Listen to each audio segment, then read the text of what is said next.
Hors texte numéro 3, tiré du livre Fragment d'un discours amoureux de Roland Barthes. Série 7 sur 10. La manipulation des possibles imagine plusieurs solutions.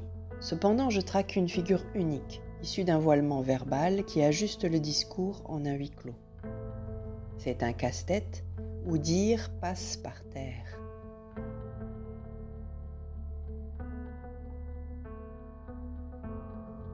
Là où se produit le schisme, ma pensée disloque le sens propre. Au final, le passage raturé a peu de rapport. On transgresse le texte, le condamne à n'être plus qu'assujetti à un jeu fou pour mettre en mots.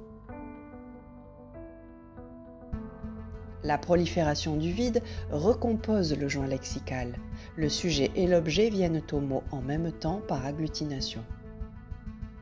Cliver le signe me situe dans un rapport autre au mot. La phrase n'a de sens qu'au moment où je retire le jeté.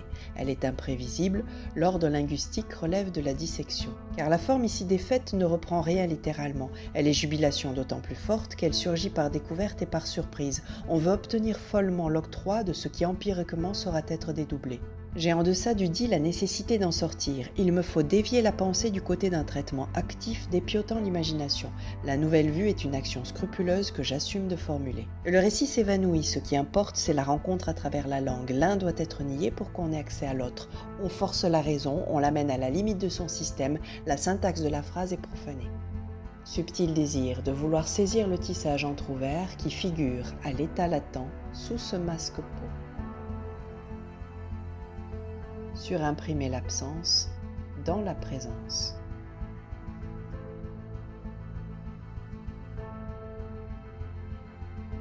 À la fois vidé et chargé de signifier, l'écrit que je trouve assemble à la façon d'un thème musical par association et correspondance.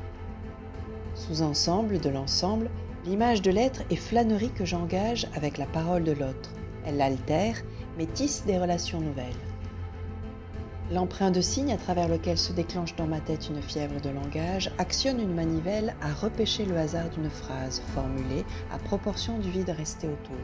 Je joue ainsi à relancer de réplique en réplique une jouissance de la parole dédoublée, menée jusqu'au charivari final. On écrit en images et trace en voix. De mes actions votives, çà et là, subsistent les restes d'une alternative qui marque les pôles de la variation. Ce que je conçois se soustrait puis s'entrepose.